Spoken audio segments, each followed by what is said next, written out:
just for all of us with this, can we almost find a concurrence of the parts that we hear that have a preference for, well, things can be better if I have a depth of community, if I have a sense of Deborah's like welcoming everything just the way it is, this acceptance. For David's a sense of more and more abiding as this beingness in life, and those things that are unpleasant, like less of those and more of the pleasantness of self. As we notice in all of us, whatever those where those preferences are, can we also find the okayness with what is, the love of what is just as it is? Can both of those be here? That nothing needs to change, that this is beautiful. I am beautiful. Everything that's arising here, just as it is.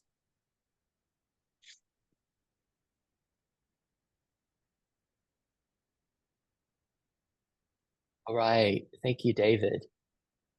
Hey, Jack, what you wanting today? I am wanting to notice the difference between a description of EIFS and the experience of EIFS. That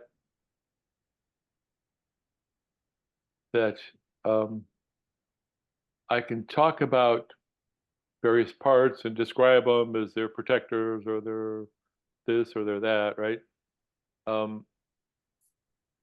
And never really experiencing and never experienced that. Okay, I can intellectually describe it, talking about it, and understand it, right? I can intellectually describe this capital S self that or beingness that you like to use. That's one way, right? Another way is just to experience that sort of non-dual suchness. Let various things arise in that, call them parts, you can call it parts or not, but watch the various things that arise in that. And either maybe start by noticing which one I'm doing. Like right now, I'm kind of intellectually talking about it, right? And let them both inform each other in a way that sort of lets me see that the way I'm interpreting my experience by talking about it, which you always encourage us to do, right? Is it's helping to create a we space, that's wonderful. The we space is always nice, right? I guess I want to notice the interaction between those two, because I think at least I could get confused sometimes, so that if I'm listening, for example, if I'm listening to a deep dive and I really just sort of start to stop conceptualizing, I'll probably hearing sounds, but I won't be focusing on any kind of meaning. So it'll be like, oh, I must have dozed off, but it's more like I stopped the intellectual side of understanding IFS and just sort of went to the experiential side, and it feels like I fell asleep, right? So, and maybe that's what you mean by riding the bike. Which of those you're doing? Can you push both pedals at the same time? Can you go uphill and downhill? Can you put the brakes on? I don't know how far I can Good. torture that I, analogy, but I just want to notice that, if you understand what I meant, okay. what I'd like to be able to do. Well, it seems like a beautiful invitation to us today to actually see, to go where Jack's describing. See if we can go into the visceral experience of this beyond concepts and thoughts. Thank you, Jack. I'm gonna try something in a little. We'll take a dive together and see if that how we do with what you're describing, and then you can tell us what we how we did with that and what we're still missing or what how that went. If that's all right. Um, before we go into that, just back to Mary. Is there anything else that's here for Mary? I asked you at the very beginning, kind of in a light way. Is there anything that's bubbling for you you'd like to share? Did- Throughout this process, in the beginning, it was constant for like a couple of years, and now it's just random days. But there's days where I'm just, for absolutely no reason, exhausted. And not so much, but it's just like I feel like I have lead weights hanging on me. I mean, just feel very heavy. And it's not a problem, it's just what's here today. And uh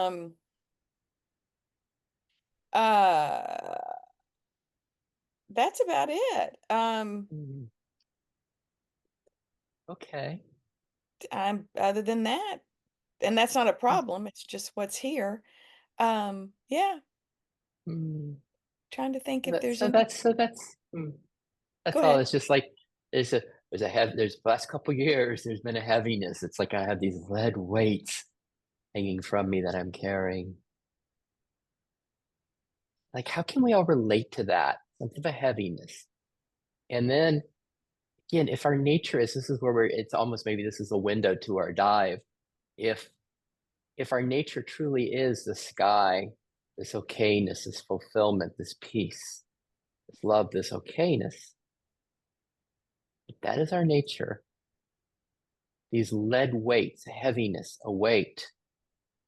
Where does that come from? How do we create that? How do we, like, what is it that creates weight for us in our system? How does that come from? If our nature is a lightness of being, where does that heaviness come from? Like, are there some like subtle shoulds that are there, subtle shoulds that are there, subtle pushers? My theory is that it's a physiological thing, that my brain is rewiring new neural pathways with this shift, or and it's like a baby, they eat, sleep, and poo. And kind of some days that's me. And it's just like that's kind of it's like all this energy, because the brain takes up what, some huge amount of our energy. And I that's my theory. So I know and I do feel like another shift is happening. Yes. It's always happening, but it feels like kind of a more significant one. Okay. So anyway, So even that, even what Mary describes, it's like, Sid, this is just what happens. Everything's kind of rewiring and shifting and reframing and re-understanding. So even when that's happening, what's creating the heaviness? Just for all of us. This is universal for us. Like what creates the weight, the heaviness? Like, is there any resistance to what is? Is there any sense of I want it to be different? Or gosh, when's this going to reframe and like really be over? Or when's it going to start flowing again? Notice that. And as we're looking inside, I'm just going to do a shorthand of my housekeeping that I'm a mediator, not a psychotherapist, where for me this is friends exploring together and colleagues. And if everybody's good with being responsible for their own journey, if I can get a thumbs up. And the second one is, as always, I'm recording this only my square, but the audio of what you share could be shared. If anything, if you find like, God, I wish I hadn't said that at the end, just stay on and let me know and I'll delete it. Everybody's good that this might be shared. If I could get a thumbs up, please. Awesome. So let's have this be real. Let's like what Jack was saying. It's like a real experience of what's here. It's like it could be even curiosity of like in Mary's system, where does the weight come from in each of us? Or the suffering, or maybe there's not a lot of maybe there's just a lightness of suffering, or the contraction, or what David called the unpleasantness. Where does that come from in each of us? How do we create that? And then my invitation right now is what are the two kind of loudest voices or feelings that might be a stimuli for difficulty, unpleasantness, contraction, resistance, heaviness? What do you hear? In my system, there's a sense of that you're not doing this so well. Sid, you've screwed up. You've gained weight. You know, at 57, you've lost your attractiveness. You're getting old. You're a failure. What you're looking for isn't available. You're not going to find this peace, this love, this okayness. You're doing it wrong. Like, you could find like the two voices, or this should happen faster. Something should be different. My system should be more like David's. What are the voices? The two voices that may be the loudest that you could see as a stimuli for difficulty, discomfort, weight. And then, just as we always do, let's see if we can find a location for each of these. There's a reason we're doing two, because if we just did one, it's easy to blend and identify with that. And so we're wanting this to be gentler for our systems. And don't do anything that might be too much. But if you can find the two voices that are of difficulty or a stimuli for your system, and then for each of those, get a sense of where you hear it from or where you feel it. Something should be different. I want less discomfort, more peace, more fundamental well-being. Where do you hear it? And see if you can find a location where you hear that or feel it. And then for the other one as well, for both of those, where do those show up? In the head, in front of you, behind you, beside you, in your heart, in your belly, of fear, contraction. Something's wrong with me. I'm not good enough. Whatever it is. And as we're aware of those two, what I'm going to do is I'm going to take us through the 3 EIFS views, like 3 ways of welcoming these parts.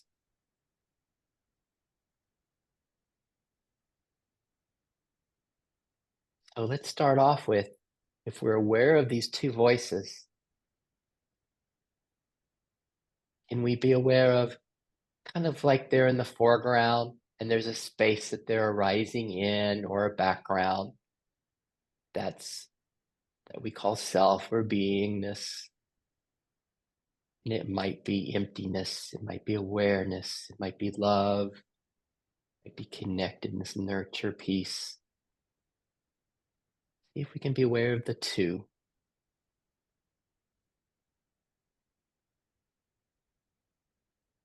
And then even, can you feel all of that? Can you feel the background as well as these parts, the contraction of the parts, the wanting something to be different? If all of that can be felt, known somatically.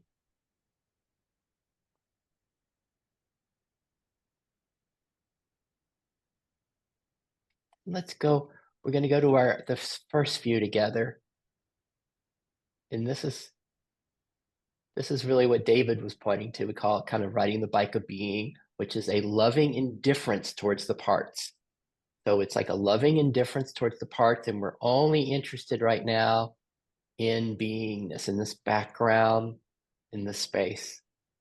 And this is Advaita Vedanta. This is the work of Byron Katie. This is Vipassana. We're just kind of loving indifference towards what arises, and we're just being home as this beingness. We're finding our balance on the bike. We're sinking in to whatever flavors are here for you. That awareness. the peace here, a connectedness here, causeless okayness here.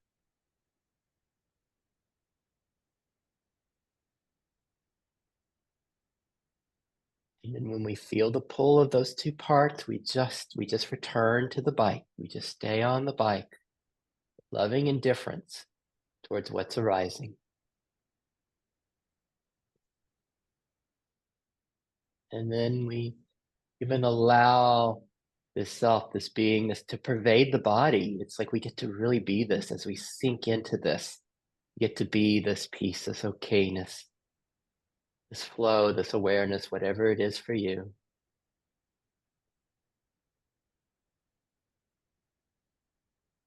That we have our balance here.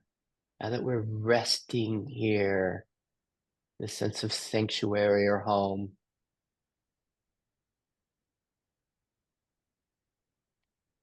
Go to the second view, which is kind of what Deborah was pointing to, this welcoming of everything just as it is. Or the second view, like sometimes Rumi's guest house or this infinite hot tub. And you find that you are this openness as self. You are this welcoming. You are this inclusion, this love, this care. And from here, you are aware of those two parts, those two voices that are the stimuli for contraction, for discomfort, for suffering. And as you're aware of them, there's just a welcoming. You are welcoming. You are Rumi's guest house. You are the host. You are the love. You are the infinite hot tub that those two parts just get to soak in. They are welcome just as they are. Nothing needs to change.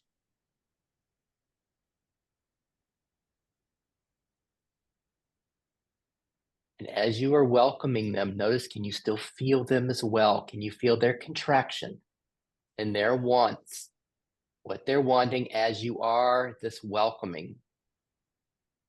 Can all of this be here?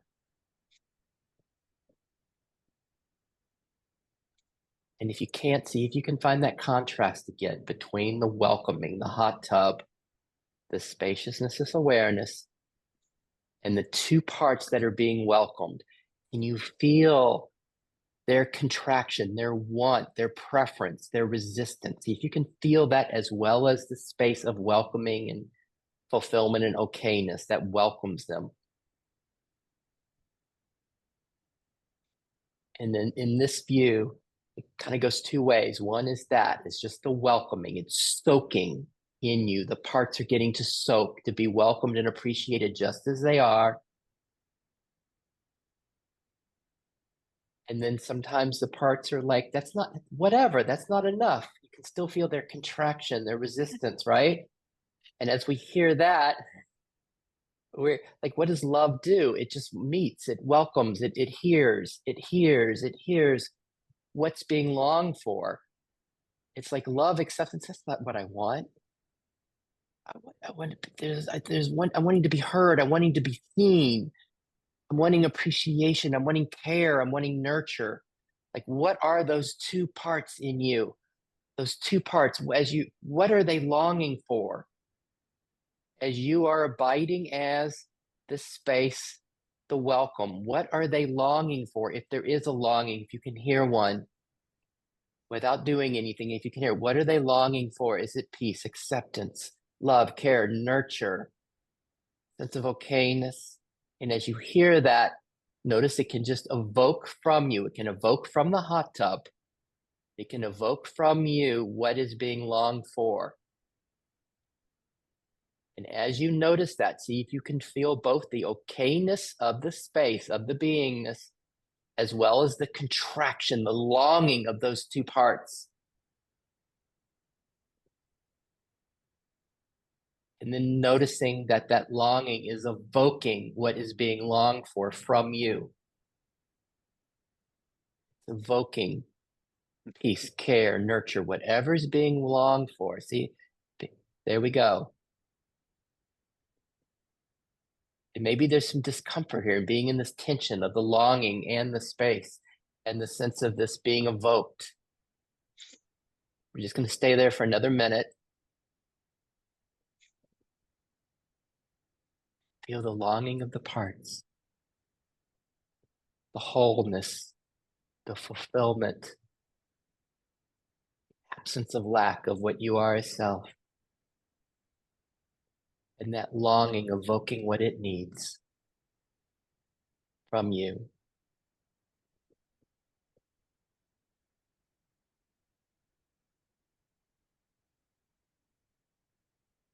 And this sometimes just gently takes us to what I call this third view, which is an intimacy. It's an intimacy with these two parts.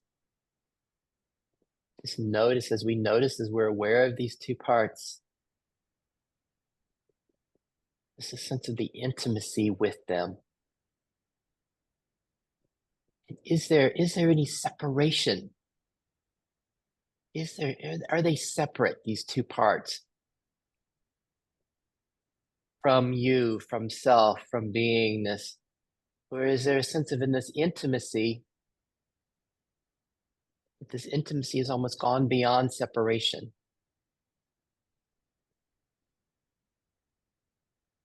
That like, as we feel the parts, we feel anything that's longing there, any want that's there in those parts,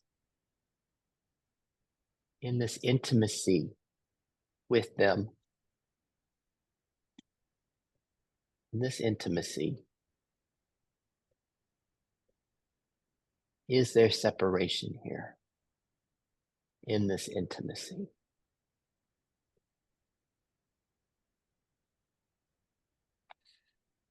All right, when you're ready, you can come back. Nothing to look at. You can just let the light come in your eyes, let the space come in. And if there's a wanting, if there can be a shaking out, it's like, whoa. Wow. Woo. Oh. Yeah, here we are. Nothing to do, nothing to understand, just being here together, being here. It's like, whoa, that was fun, or that was exhausting, or oh my God, what was that? And then here we are.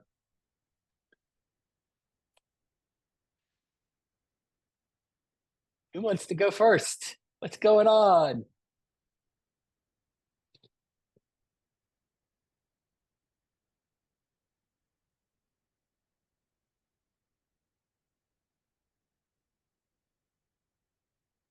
I'll go first.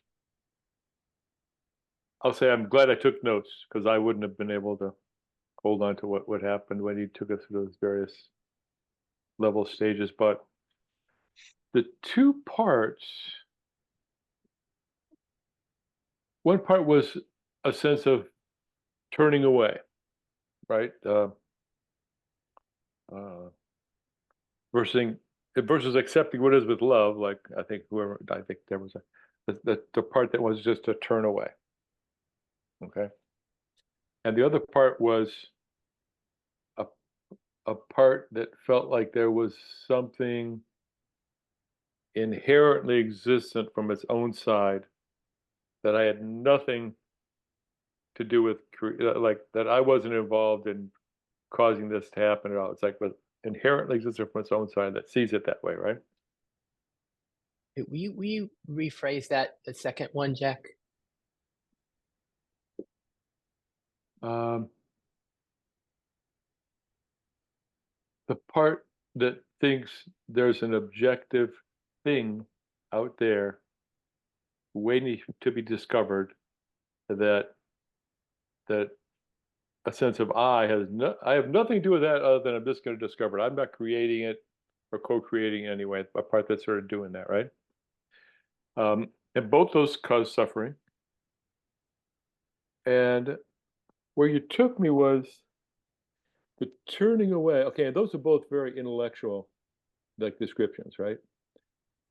The feeling of the first one was sort of this full body vigilance, So it wasn't so much as a turning away as much as just like, I better pay attention to what's going on here. This could be trouble. Like, oh, what's going on? It was like a full body sort of feeling. That was the feeling, right? And the feeling of the other one was, as a bodily feeling, was my sense of having a body versus something that wants to attack me. It's a very like defensive position, more of a defensive position, which is actually similar to the other one. But there you go. That was the feeling. Maybe they were sort of bleeding over into each other as far as the feeling. I don't know. Then what the one wanted was it wanted to relax. It didn't want to have to do that. And that's the turning away one, or the full body ability.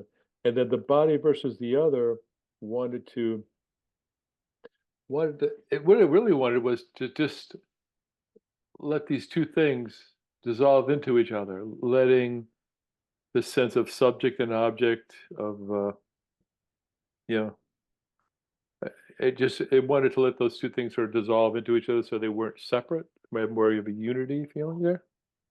And and then during your last part, and I know this is your last part, I saw that this part, this turning away part, as a valuable tool, okay, that may need to be used. It had its, you know, you got to duck every once in a while, right? If something's coming at you, right?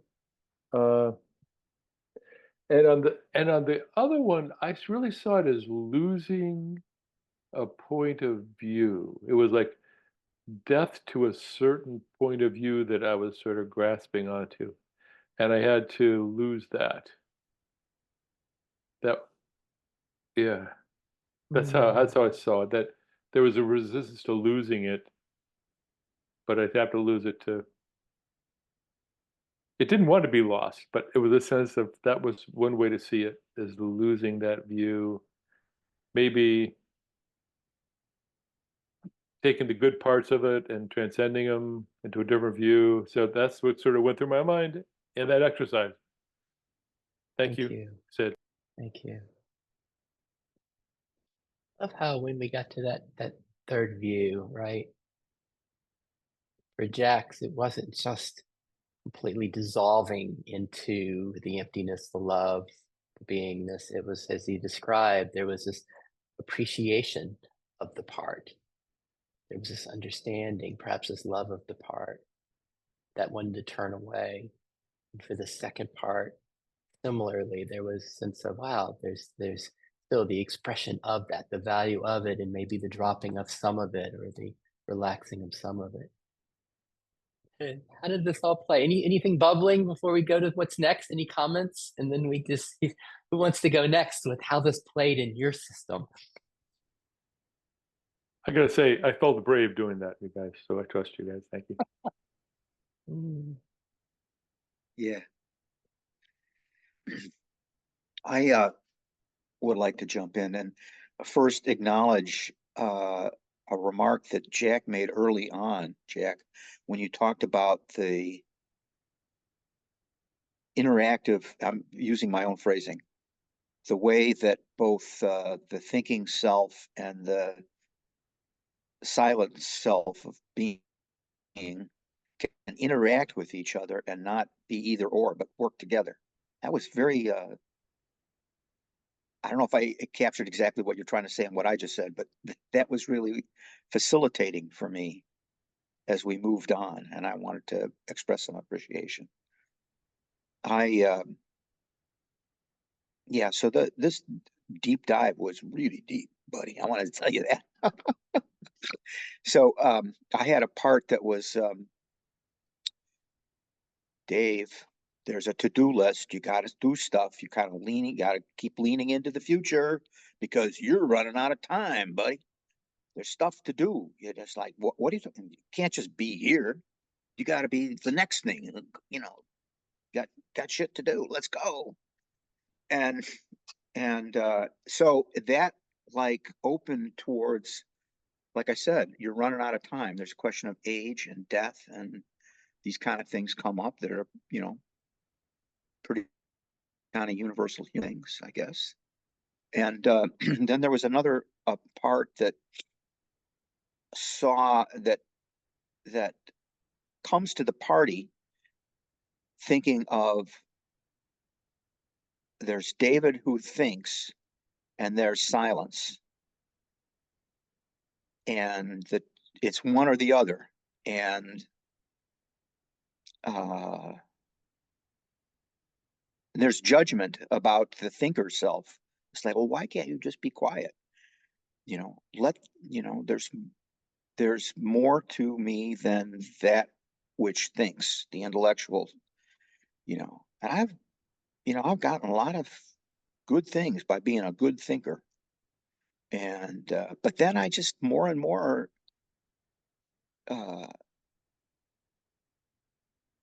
appreciate the arising, because you can't make the thoughts go away, but the arising of silence.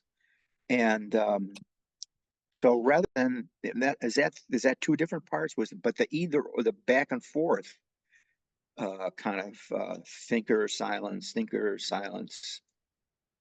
creation of a personality when thought arises. I don't know, but so there was that. And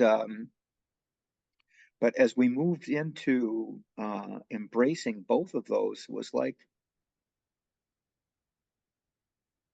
I don't know, I may have to go here early. I'm an 8 o'clock guy, and part of it is because I'm expecting a call from my daughter, who has just moved to the larger area where I live, the Pacific Northwest, with my 2 grandkids, 5 and 10, who I love and I miss, and I didn't get to see them as much as I wanted to because they're in Virginia and I'm out here in Portland.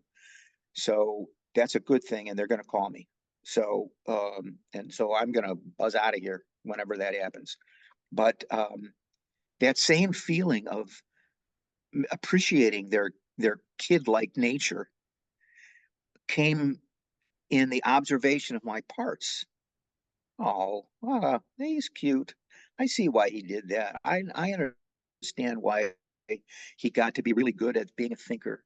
And I understand, the guy who was leaning into the future and getting stuff done, yeah, he's okay. I mean, more than okay. Yeah, I respect him. I love him, but it's not all of me. Anyways, wonderful, wonderful journey. I feel like I really have,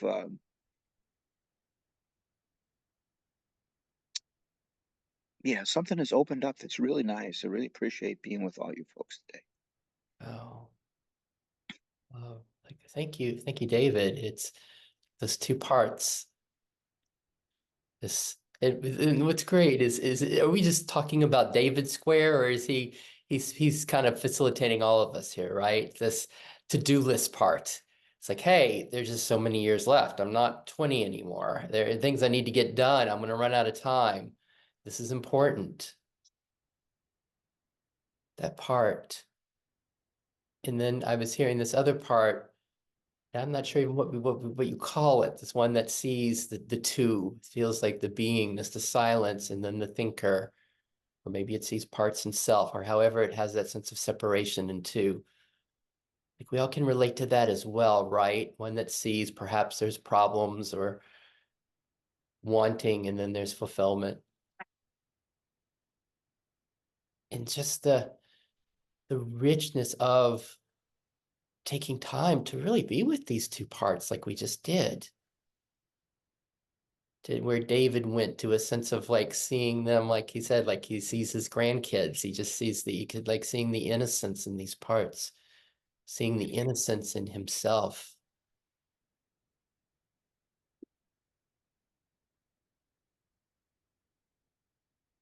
And then just to notice where that last one goes and all of us that David's pointing to, whatever it is that sees that there's, and this is, I'm partly responsible for this because I keep expressing this in EIFS, the core idea that there's just self in parts, there's self for parts, but that in you that sees that discernment, that separation between the silence and the thoughts.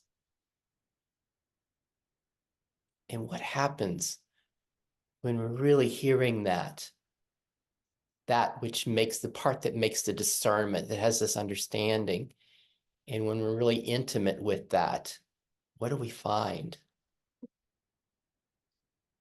Any kind of further thoughts on comments on anything that what you were sharing, David, or anything else you're wanting to share? One thing that seemed pretty dramatic at the time that I left out and don't want to is how to describe this.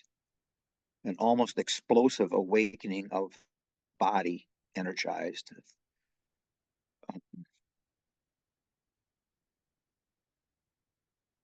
The aliveness that is already here was just like boom.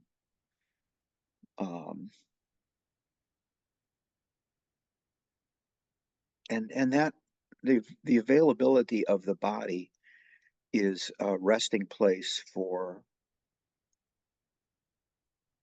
a lot of this work. I just wanted to mention that. It's also, it's a useful, not useful, it happens. It's nothing that I do. It's just boom, it's there. But it's so significant on reflection that I thought I should mention it. What do we find? This aliveness that's here. Wow, there's this aliveness that's here that we, as we point to this body,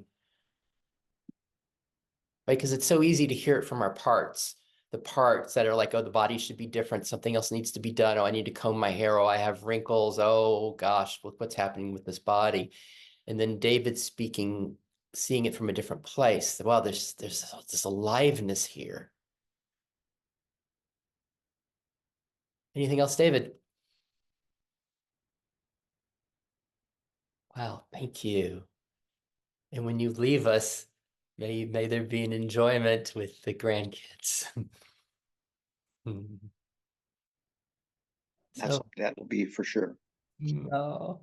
So before we hear from Mary or Deborah, let's just kind of check in. How are you? How are you? What responds? What parts do you hear? Oh, this is exciting. There's some new understanding. There's some boredom. There's a little anxiousness. There's some discomfort, some uncertainty about what I'm going to say. What arises? There's a critic here. There's a comparison. What are the parts that are here with how are you? And then what's all that arising in? What's the flavor of beingness or self that's here now?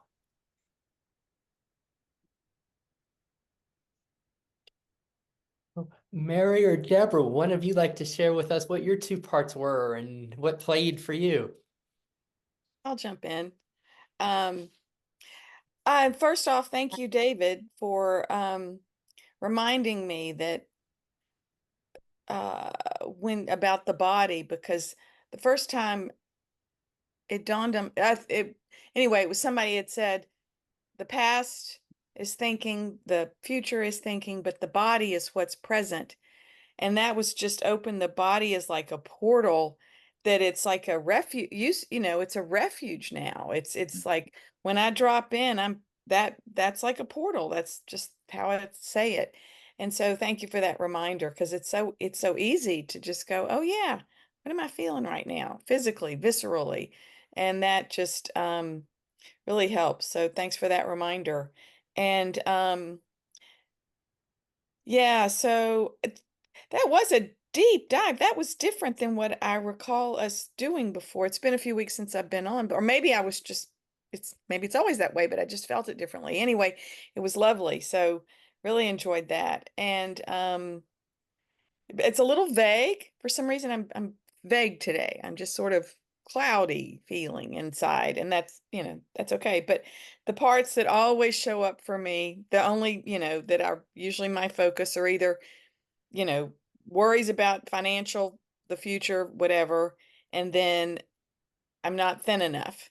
And so those are the two that are always like me, me, me, me, me, me.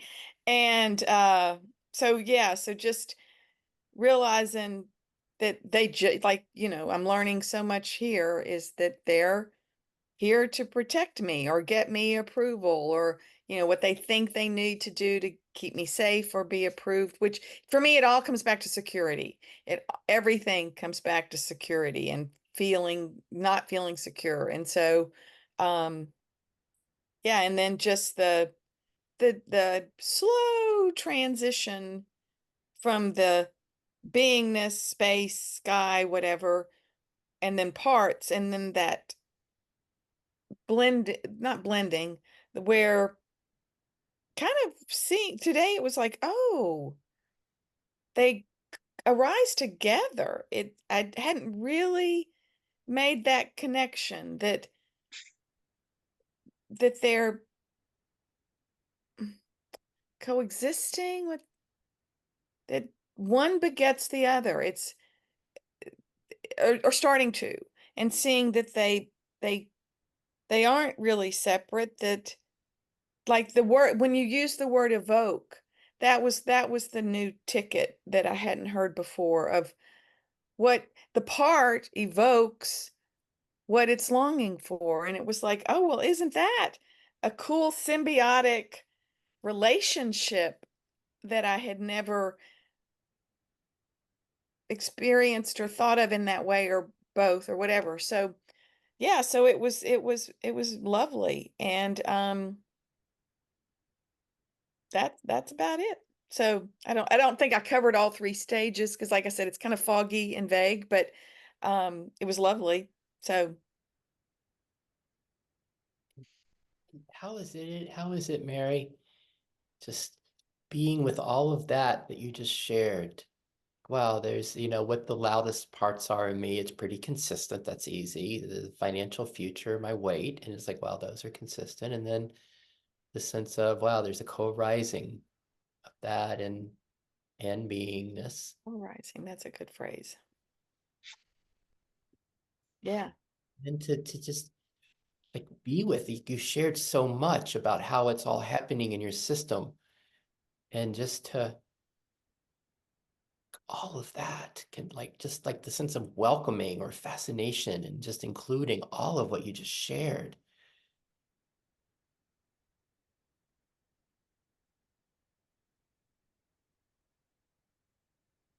Because we all hear that, like honestly, this intimacy with Mary's precious system. We're able to, as we hear it and hear how what she was describing, and the parts evoking what they're longing for from self, and this beingness that's here.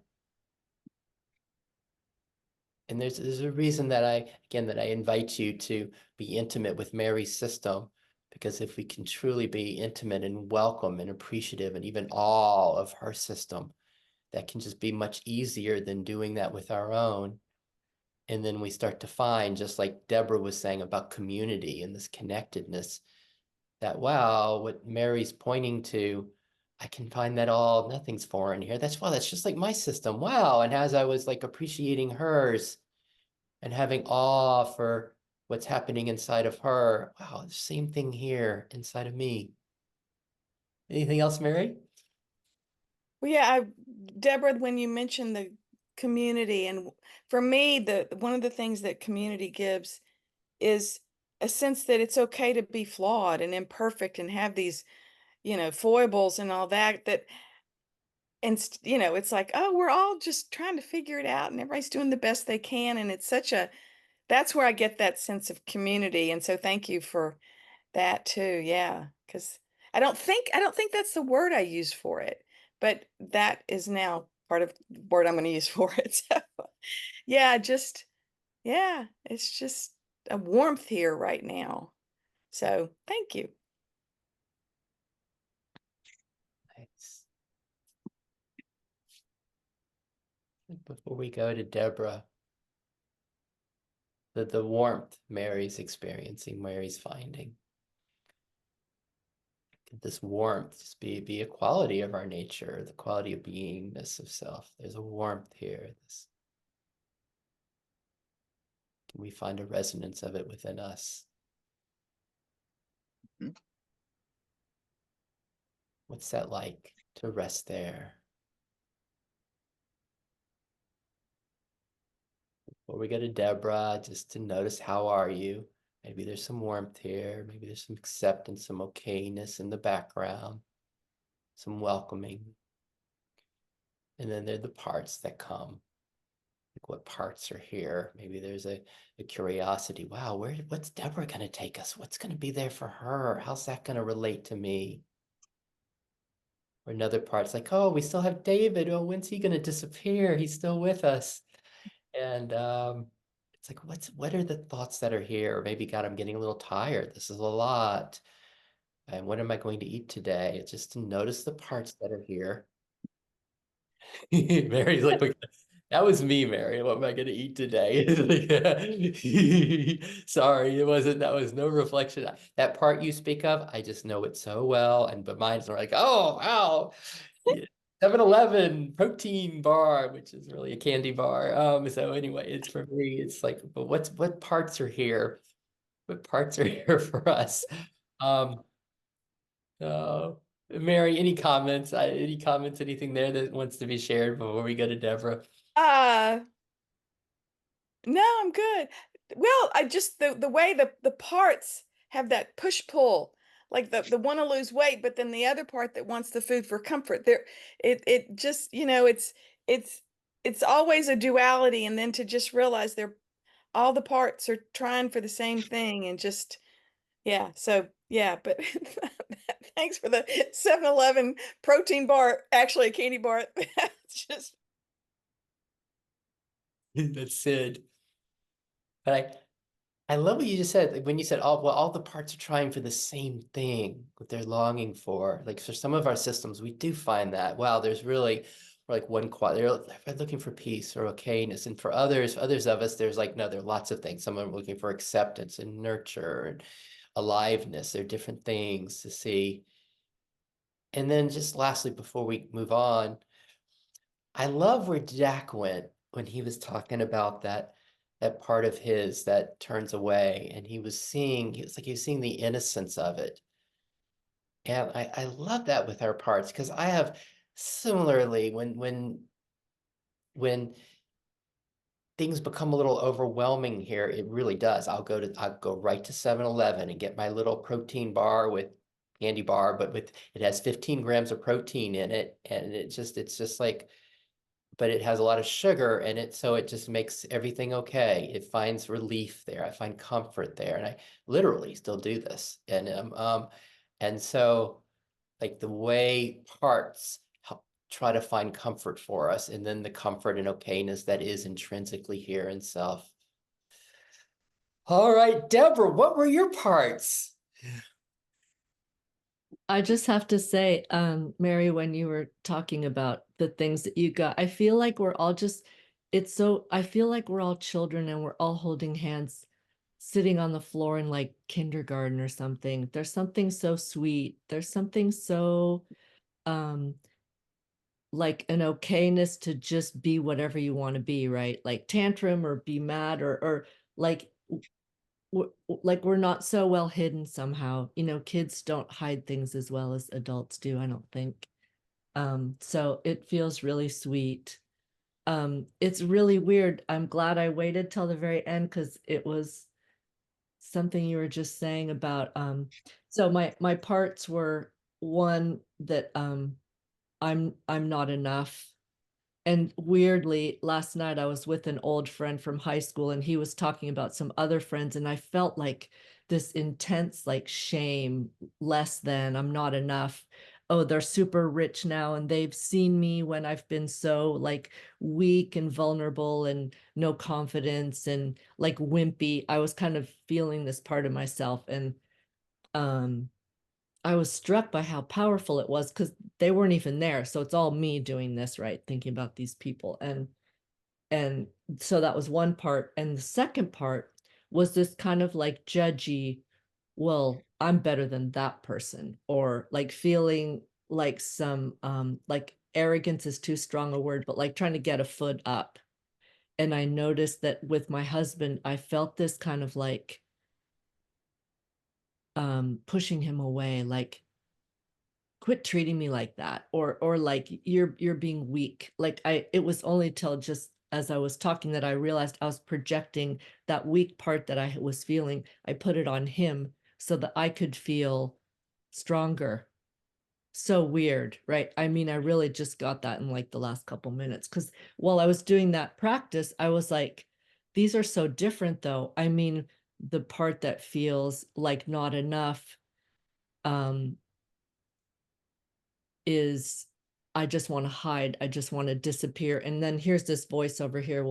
Well, I know more than that person does. And I started looking at that and I go, well, that's just a part that's trying to say something good about myself, like boost me up a little bit, right? So I didn't hate it. I didn't, I mean, I never hate it, but I didn't feel like like it was bad, like I didn't want it to welcome it. So it was kind of a weird mix of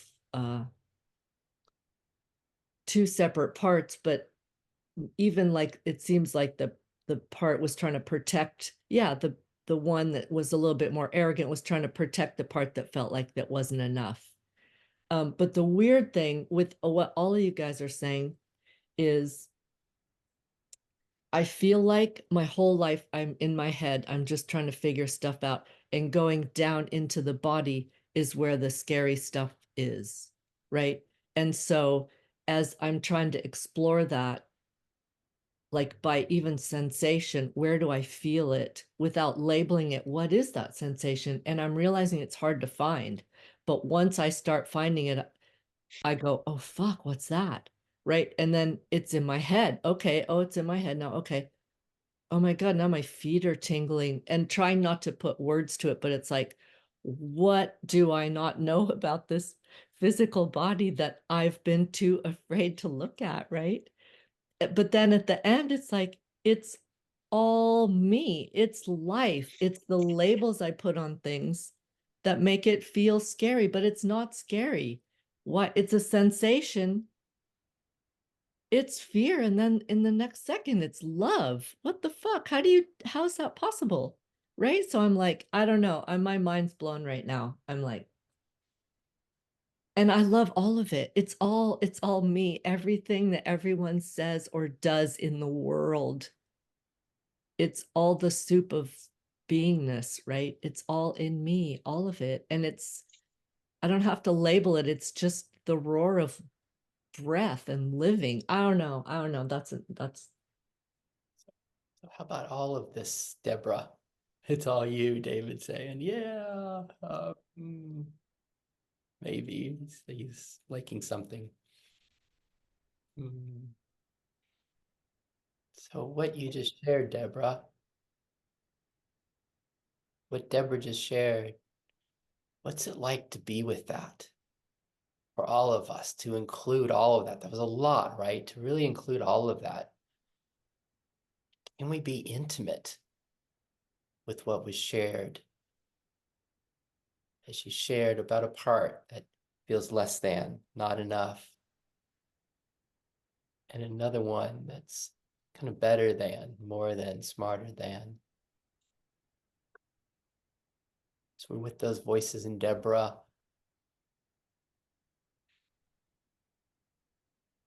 She shared about she's seeing an interaction with her husband and how those voices were at play.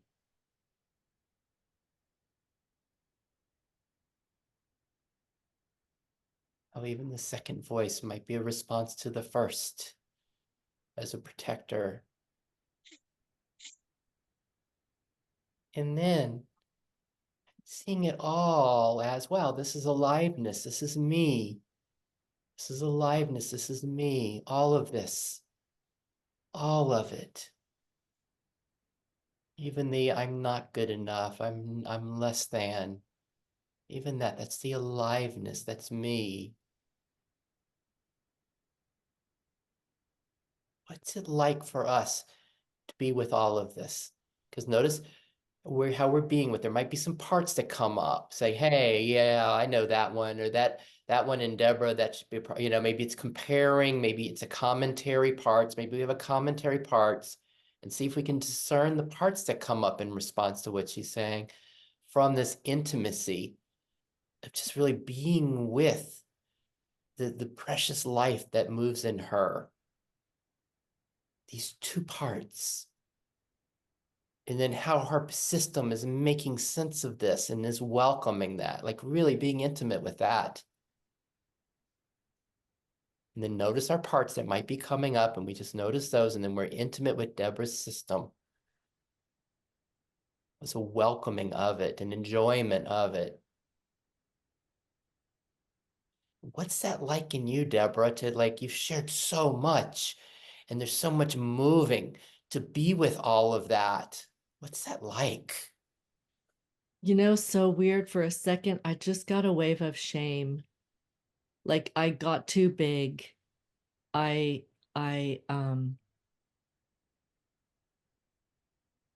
felt joyful at being so big and like talk and saying it out loud, that I felt like, don't think you're all that, or something. Yeah, something like, who do you think you are? Kind of so weird. It's really familiar, but that was weird.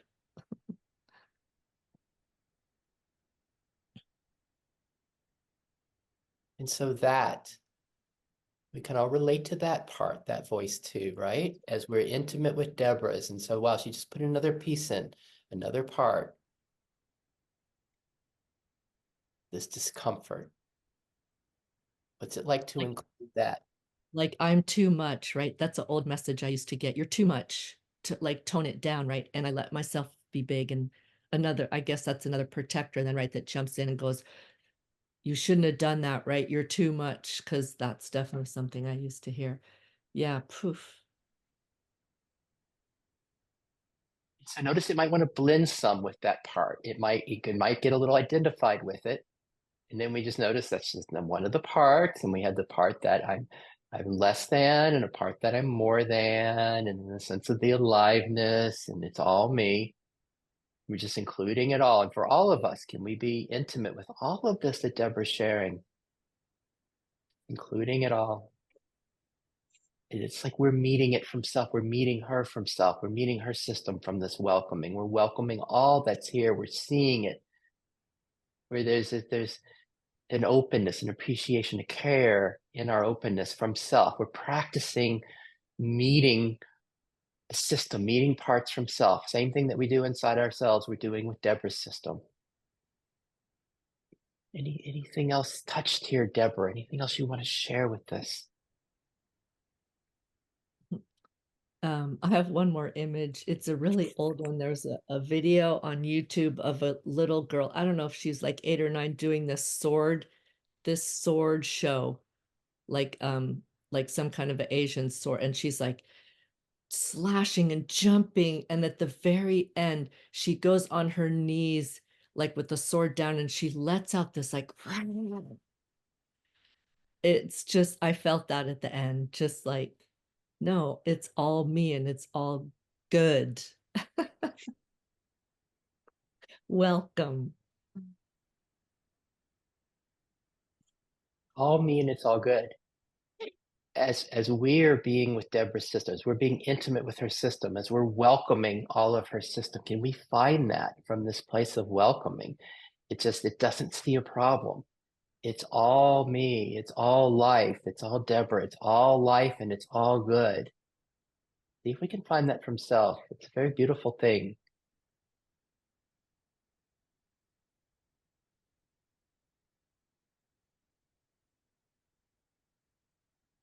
Any final words, Deborah? Thank you so much. So beautiful. I'm gonna need a nap later. Yeah. How about that for all of us? Maybe another shaking it off. Woo! It was a lot. Gosh, that was so beautiful being with Deborah's system, welcoming it all, this intimacy with it. Woo! Noticing what came up in each of us during that. I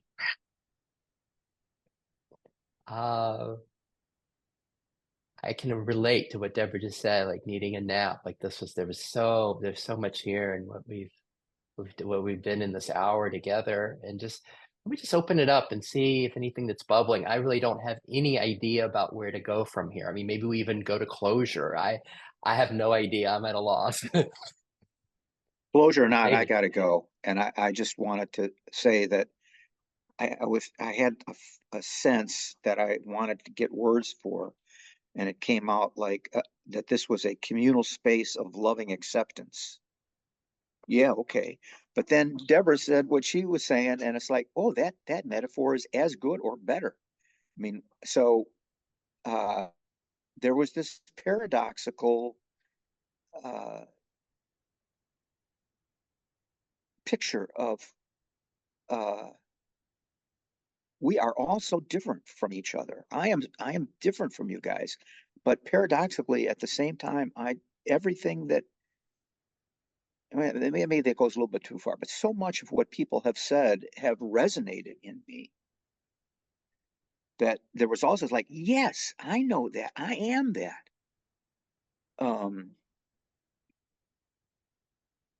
The just like my parts. You're each I'm relating to us as a group the way I felt today relating to my parts. What else? You know, it's like, so they're separate individuals, but they're not separate. I mean, it's can't, that's beyond the thought process to square that circle. So, okay, I just appreciate this Oh, David, I hope to see accepting you again community. soon. I hope to Yeah, see man. you again soon. Thank you Yeah, so much for being with us. agreed. Agreed. Love you.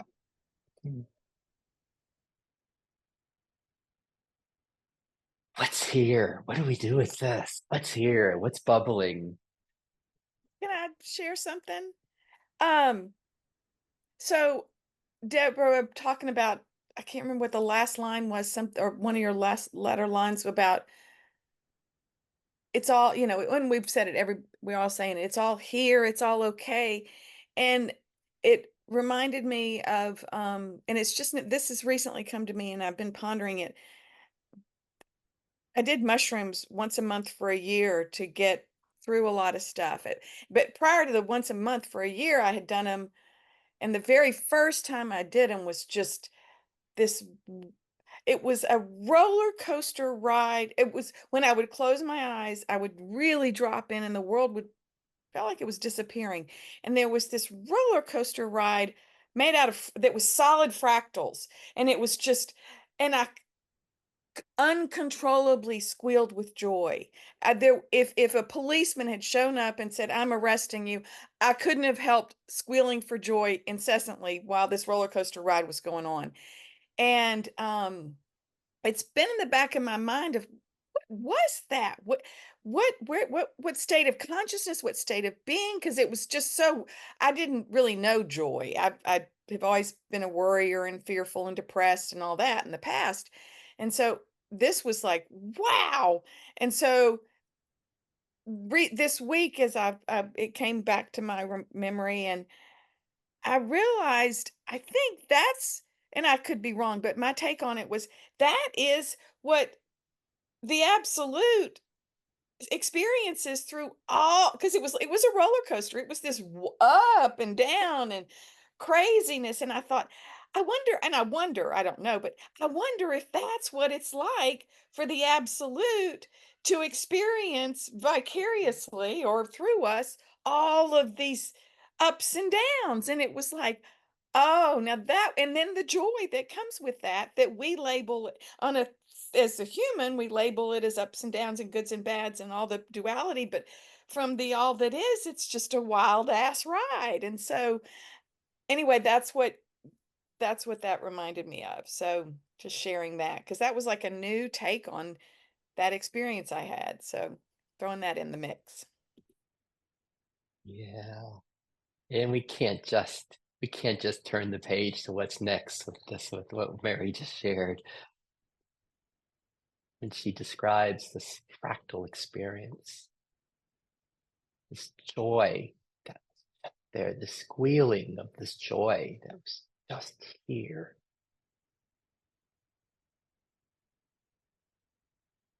do we, how do we know that? And Mary says, well, maybe that's the absolute, that joy that's moving through us. And then Mary, we can't hear you. What's that, Mary? Can I jump in?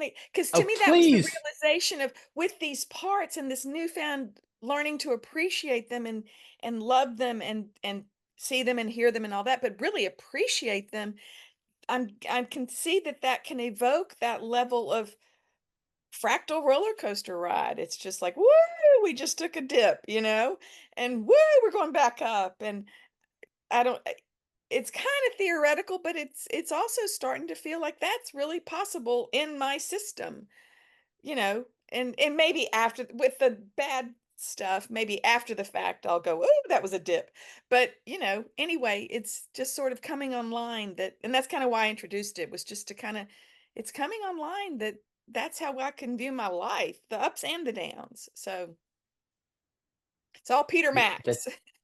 that the ups and the downs are within the context of that roller coaster is all of like the fractals of joy is what it's made of, like that.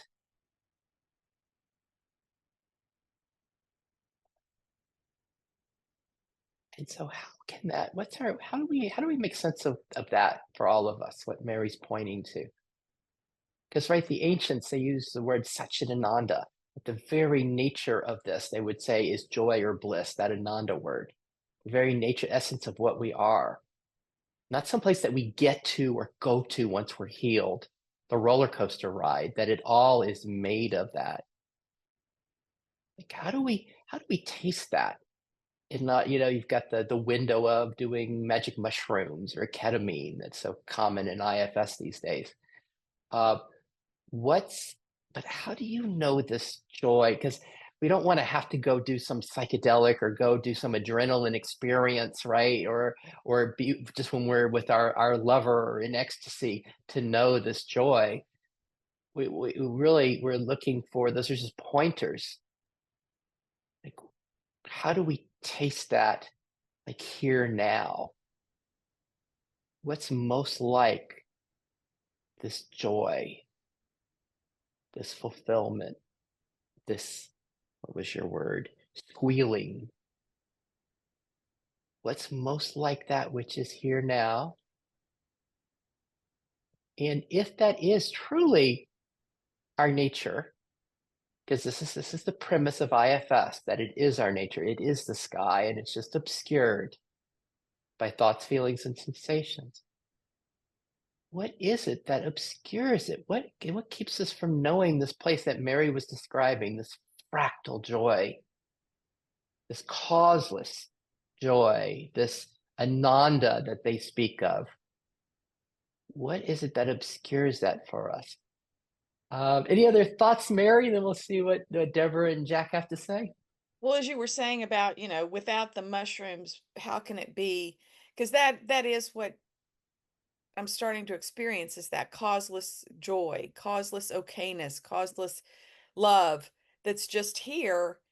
And so, yeah, and it's the freedom because it's not dependent on the circumstances. Not to say that I don't enter the pit sometimes, but yeah. And what obliterates it? It's my thinking. It's my not being present for me that obliterates it when I worry about the money or the food or the eating or whatever. And then the shame that comes after that, it's the judgment that obliterates it for me. And if I just, when I remember, oh yeah, you've come back home, come back within and to the portal, then and back here. And we're And what about learning. that? Just like we were at Deborah's system a minute ago, as Mary describes that, yeah, it's here, this joy is here, and then what takes me away from it? Oh, these thoughts, the thinking that comes, the thoughts, and then what allows that thinking to really to obscure it? Does the thinking become more dense? Does it become more heavy? What allows it to obscure it? Does the cloud become, I don't have the right word, but dense, full, and not transparent, that it blocks it? And then Like we just have that, we have the thought, and then Mary also says, and there's a response that comes to it. And she describes like shame comes. And can we see how shame, even because the denseness of shame and how that obscures it? And notice if you have any parts that are come up saying, oh, that's the problem. Well, we need to do something about that. Or I have that part too. Notice the parts that come up. And then there's just this intimacy with Mary's system, with what she was describing, the thinking and the shame, maybe the fascination, the wow, the beauty of that, the interest in that, the intimacy with it. Anything else, Mary? Wow. Jack, Deborah, anything bubbling?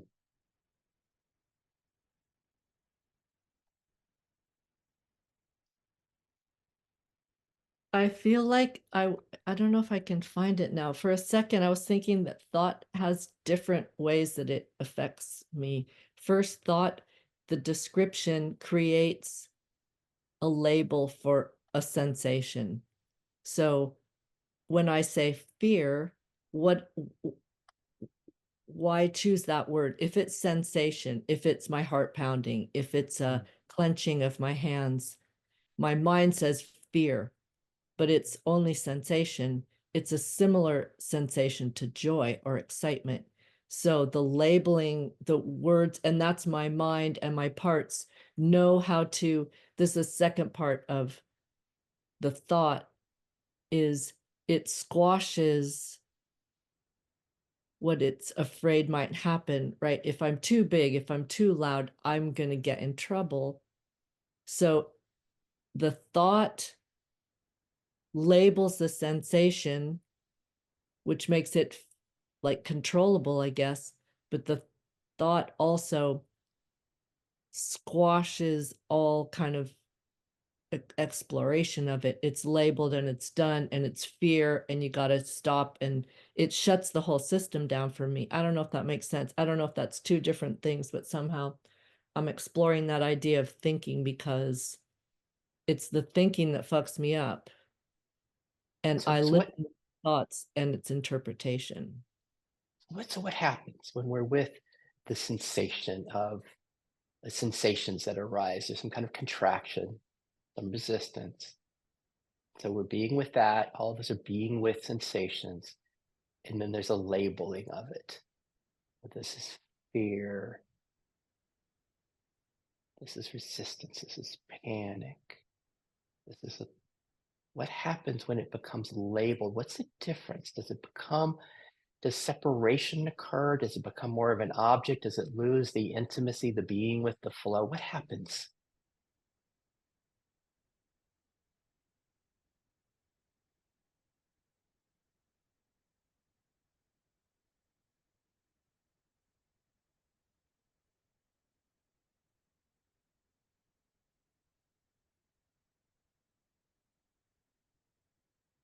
It's a weird sense of control, which is really strange because control what? Sensation, tingling, it's vibration. What else is it, right? Heat, cold. So what about this? If it's a weird sense of control, what part does that? What part finds, hey, this works? It gives us some control, and we can, and by labeling, identifying that way, what part in us does that? What part do you find, Deborah? What is it that labels and finds that sense of control? Yeah, it's some protector that's, it almost feels like a very helpless part. It's like shut down, stay safe. Yeah, I don't know. That's a good question. I'm not sure.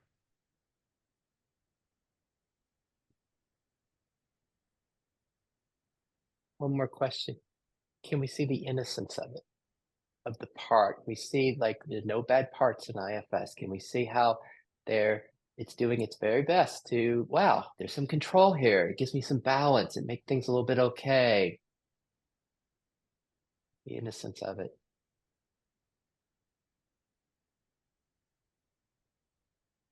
Anything else, Deborah? No, thank you. Wow. This is where, as we're with everything that's here, as we're with all of this, Deborah's system, Mary's system, and then we notice the parts that arise in us. Wow, 10 minutes left. I'm tired. Oh, what else is gonna come? Mary opened that beautiful door, that door of this joy, the fractals, this that she's discovered. Is there any place else we're going to go with that? Like, what are the thoughts that are coming up? And then also the curiosity. Oh, we haven't heard from Jack in a while. Wonder what's happening in his system. Like noticing the voices and then noticing what they're arising in. Jack, you got anything? Anything bubbling there?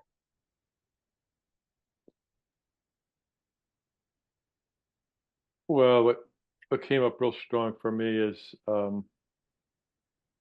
my kind Buddhist teachers really like to give us meditations that I put them to let you have bliss on tap.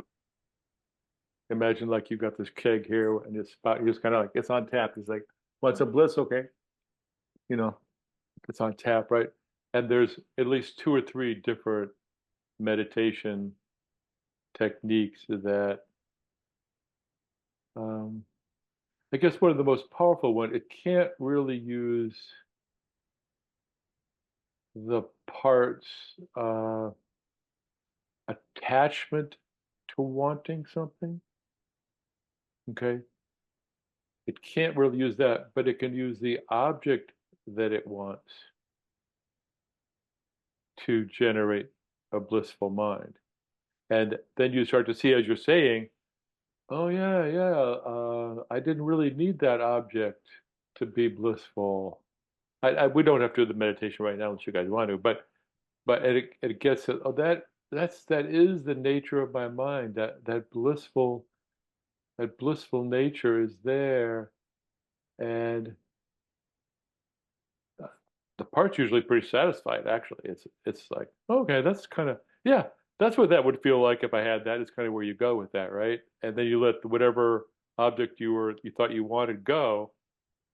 And I'm not doing the meditation right now, but you get the idea that there's techniques to have a really joyful, blissful experience at your fingertips, sort of whenever you want it, if you will, bliss on tap. So, and I sometimes forget everybody doesn't have that, to be honest with you. That's kind of, but yeah, that's kind of what came up for me. And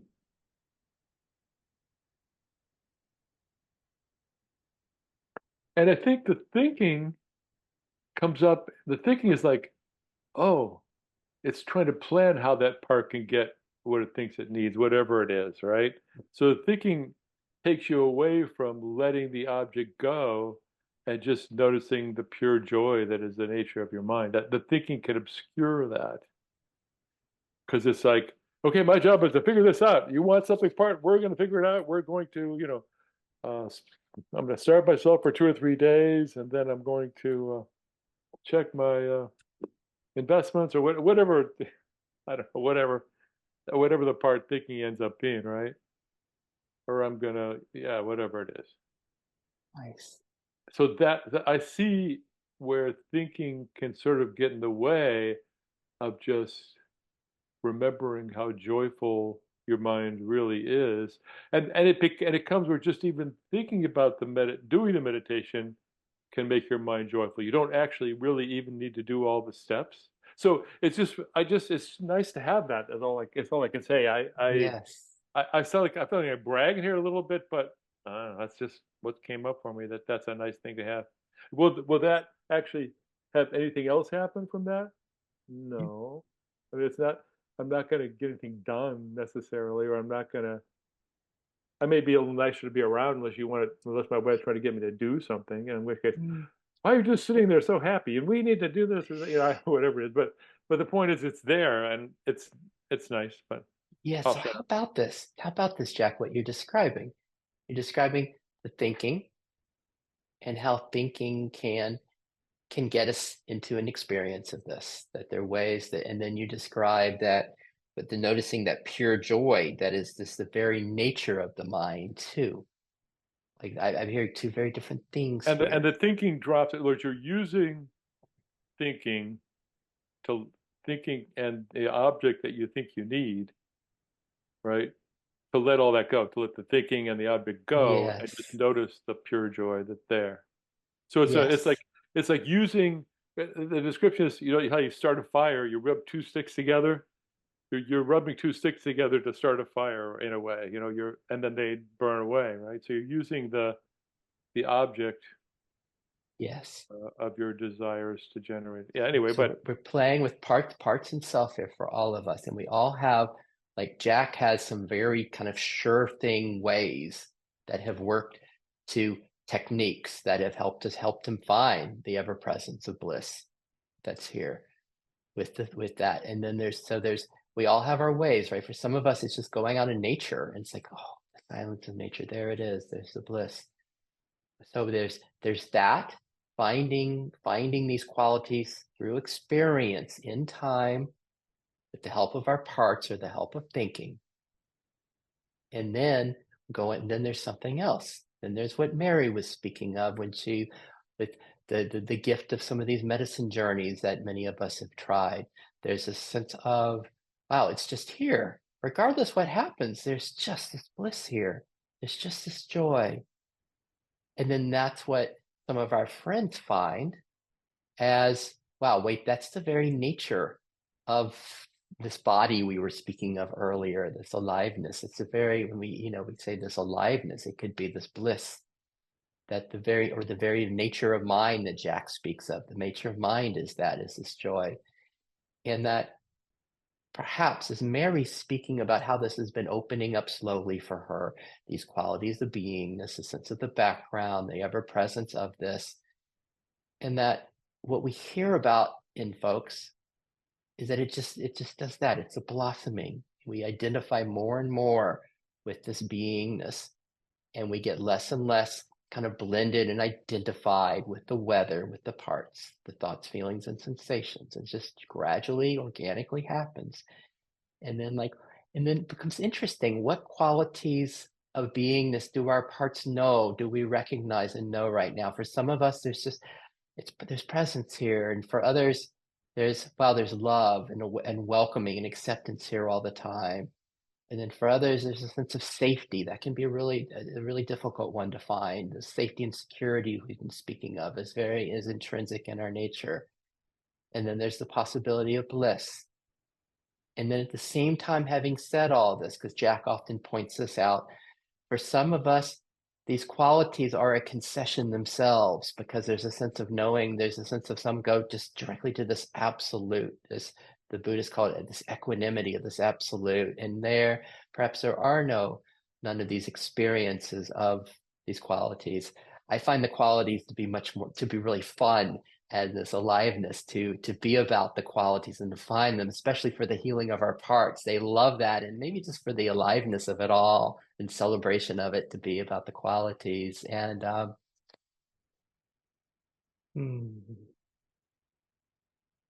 any final comments as we bring this adventure we've had today towards a close?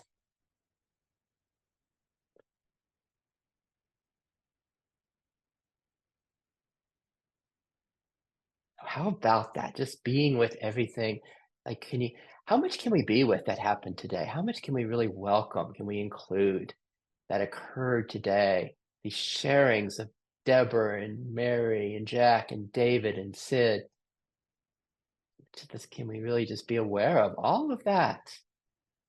Kind of I think Deborah was saying, well, it's all aliveness. It's all included. It's all me. All of it. All of it. So much.